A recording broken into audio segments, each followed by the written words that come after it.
What's going on, YouTube? Culturedog Sam Hatch back here with another Blu-Ray Spotlight review. Many apologies for not getting this out sooner. I had planned to get this out before the release day dropped, but there's just so much stuff on it that I eventually ran out of time, and I really wanted to dig through and check out all of the extras, and there are copious extras on this sucker.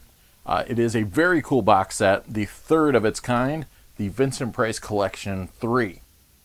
And there was some general complaining on some of the online sources I'd read about this, where people were disappointed in the films released within this set, and that they weren't the Vincent Price films that they particularly wanted to see. But and that kind of connects with a whole other scenario that we're seeing play out, where people are commenting based on sites like Amazon and other consumer vendors, allowing people to rate their products, and people tend to not always just rate the products, but rate whatever they don't like about a certain situation, or notably lately there's been a notorious commenter on a Best Buy page that trashed 4K home videos before seeing any 4K home videos.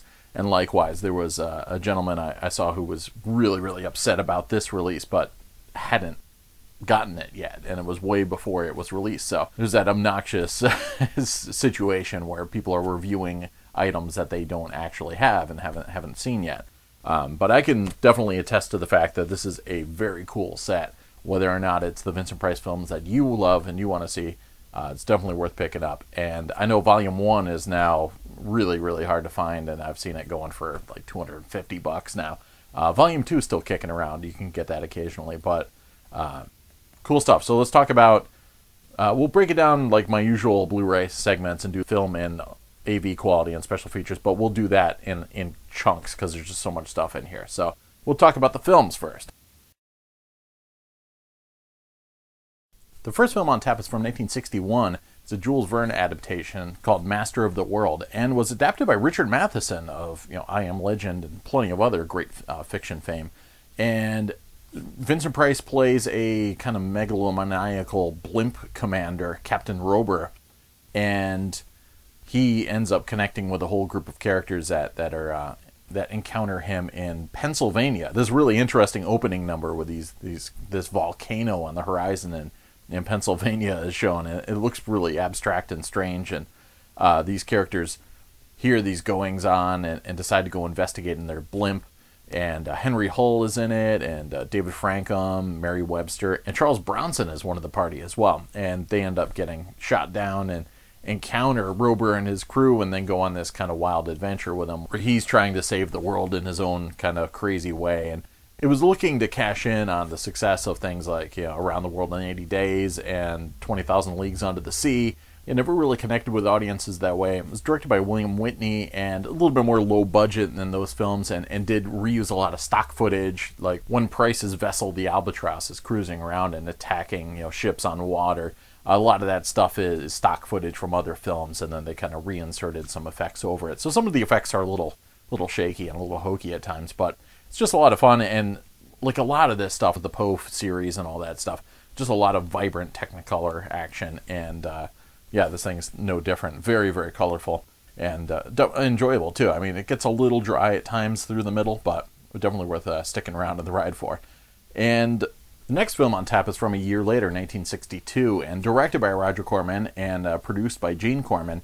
And normally they've been doing a lot of stuff for American International Pictures, but this time it was United Artists, and the kind of comedic byproduct of this film was that they were forced to shoot it in black and white, whereas the films that were far lower budgeted, that they were shooting for the cheap kind of lesser B-grade company, those were allowed these grand, super vivid, baroque, heavily stylized, colorful palettes. And in this one they're like, nope, black and white all the way. But Vincent Price plays Richard of Gloucester, and it's a real kind of amalgam of Shakespeare's Richard III and Macbeth. And it didn't really receive a lot of critical acclaim, but I enjoyed the hell out of this thing. I thought it moved really fast. There's a power play early on where Richard decides that his father has passed away, and it's time to usurp the throne and knock off everybody else who's a potential contender in his path. And it turns ugly quickly. He's haunted just about by everybody he knocks off. And soon, like after about a half an hour's worth of grisly fare, you start thinking, dude, you're pretty tormented by all these ghosts. You might want to just lay off killing everybody, and that'll kind of lessen the amount of ghosts coming to annoy you. But I thought it was a lot of fun and a really cool romp through Shakespearean themes without, of course, the heavy Elizabethan dialogue. It's a little bit more modernized. But I was actually surprised by Tower of London because I had heard some relatively negative things about it, about how it wasn't as effective or beloved as the Poe films and some other things like that. But yeah, I thought it was a really fun ride. Then we moved to 1963's Diary of a Madman. And no, it's not a documentary about the Ozzy Osbourne album, but it is an adaptation of a few Guy de Maupassant stories, Diary of a Madman and The Horla.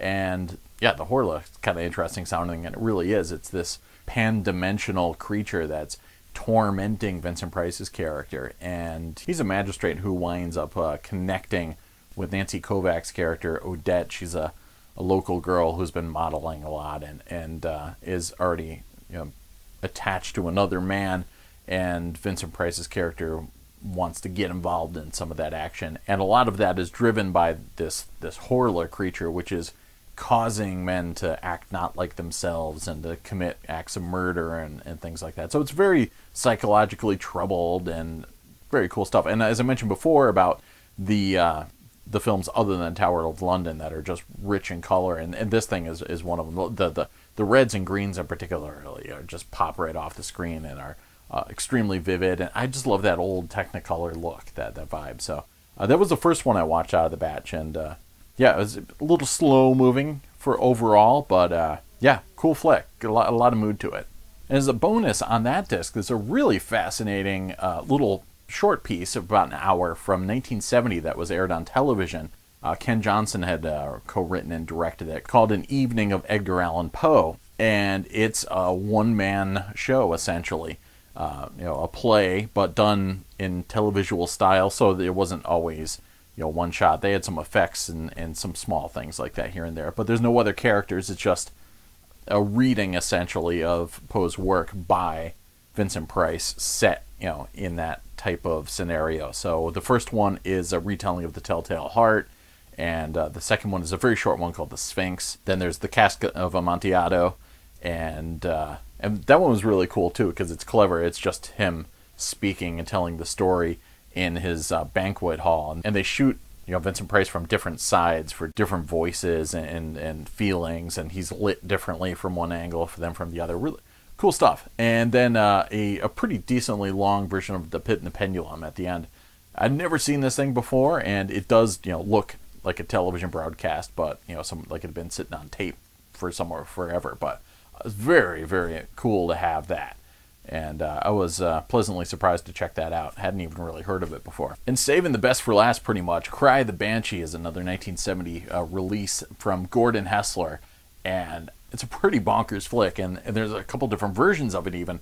This Blu-ray gives you the director's cut, and then there's the American International Pictures cut, which is very, very different. They even took a portion of the film from the middle and front-loaded it, really reworked things, and changed the score altogether. They added a Les Baxter score to that version, and it's not in the best condition. They use a color reversal intermediate print to capture the imagery, but still pretty cool to have those two choices of films.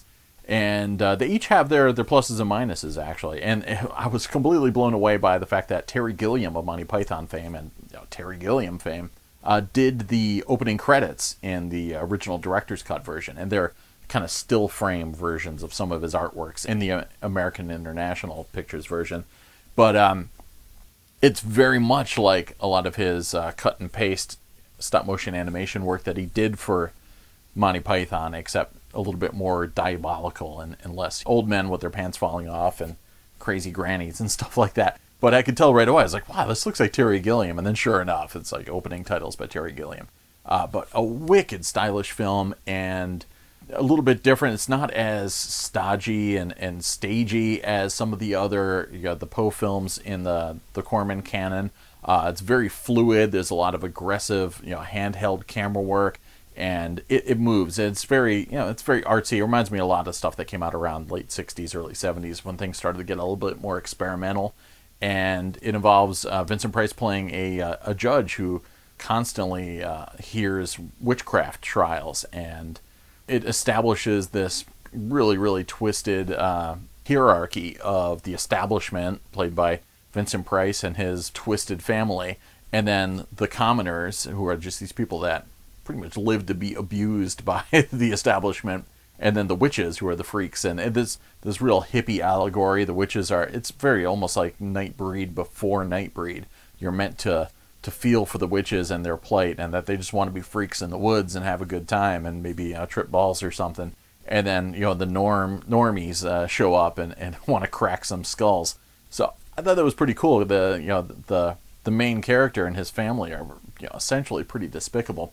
Vincent Price has a daughter who has been having dalliances with this common man, and he's got a strange medallion around his neck that a local holy man believes might have connections to the demonic realm and witchcraft. And yeah, so much going on there. Vincent Price's kids, his sons, are always causing trouble and attacking local pubs and things like that. And a lot of nudie shots and a lot of aggressive manhandling of the ladies in the film. Much less so in the American International version.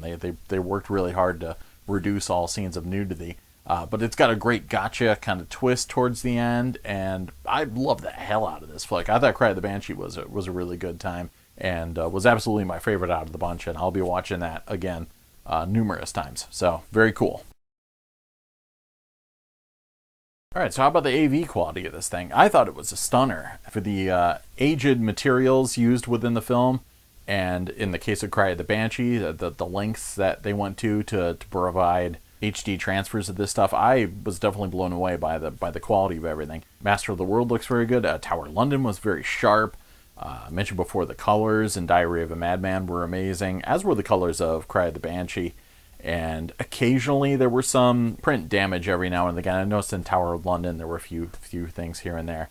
On the Cry of the Banshee American International Pictures cut, which is taken from a color reversal intermediate, you can see the cigarette burns and all that stuff. And there's a couple things where the color wavers and looks like there's almost stains or something on the image. So it's not the best quality, but they even say, leading into that's not what they would normally look for when producing an HD quality print. But just the rarity of having an alternate cut of the film was, deemed it worthwhile to make that happen. And absolutely, I watched both versions, and obviously the director's cut of Cry of the Banshee has a lot more verve to it.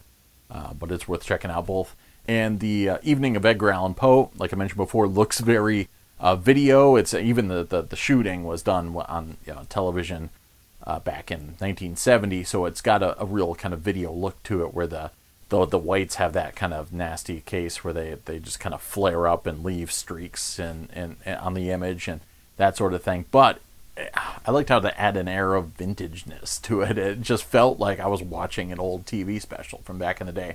So they did the best they could with the original tape. But yeah, Master of the World as a high-definition master from a interpositive film element. Tower of London's got a high-definition master from a fine-grain film print. Diary of a Madman's got a HD transfer from a interpositive film element. And Cry of the Banshee has the director's cut from an interpositive film element. And of course, the American International Pictures cut from the only surviving element, a color reversal intermediate. Everything audio-wise is DTS HD Master Audio. Mostly mono across the board, except for Master of the World, I believe, is in 2.0. So yeah, nothing really amazing to write home. There's no surround sound effects going around, discrete surrounds or anything like that. But nothing's overly shrill or will have you reaching for your volume control to turn everything down. Dialogue was always intelligible and no complaints there. But again, it's not going to be a showcase. Like, oh, you got to check out the TTS audio on Tower of London. But I thought the films were serviced really well by that stuff. So special features. This thing is a beast. There's so much cool stuff in here. So much that it took me a long time to kind of get through it all. But Master of the World's got a very, very cool documentary, essentially. It's just a kind of raw sit-down interview that had been conducted for a prior release and was owned by MGM. And when Scream Factory got a hold of some of the materials that they could port over into this release, they discovered that Richard Matheson was just sitting down and talking at length for almost an hour and a half. It's about 72 minutes of his entire career, and it's completely fascinating. I just read a really good piece about Richard Matheson about a year or so ago in Famous Monsters, and it was an awesome retrospective. And so this was cool to kind of hear a lot of that again, but from the man himself. In this case, it's called Richard Matheson Storyteller Extended Cut. There's also a audio commentary from David Frankham and a moderator, of course, to keep things moving, who was often a little bit more knowledgeable about the film's nitty-gritty than the actor himself, because obviously this was early 60s when it was put together. So quite some time had passed, but they seemed to get along really well and had a lot of good stories and reminiscences about the cast and crew and the shooting of the film. So that was fun. And also theatrical trailer and a lot of posters and lobby cards, photo gallery. And David Frankham gave a lot of his own personal stuff for the photo gallery as well. So Tower of London has a very nice documentary, a interview with producer Gene Corman, and that was cool. A lot of great stories in there. And also a new interview with Roger Corman and 2 episodes of a vintage TV series with Vincent Price starring in them. The show was called Science Fiction Theater. And of course, these are in standard def, but they have 1,000 Eyes and Operation Flypaper. It was some pretty cool stories. The video quality is hit or miss. Some of it looks very, very dated, but pretty amazing that there is a surviving copy of this stuff in the first place, because it's not necessarily as beloved as something like Twilight Zone or something of that ilk. That was a really cool addition, and they were fun stories, indeed. And there's also a theatrical trailer and another gallery of posters, lobby cards, etc. Diary of a Madman doesn't have a documentary, but it does have a commentary track from historian and author Steve Haberman, and he does a lot of commentaries on these as well. It's got a theatrical trailer and another gallery. And Steve Haberman also does a commentary track for the evening of Edgar Allan Poe.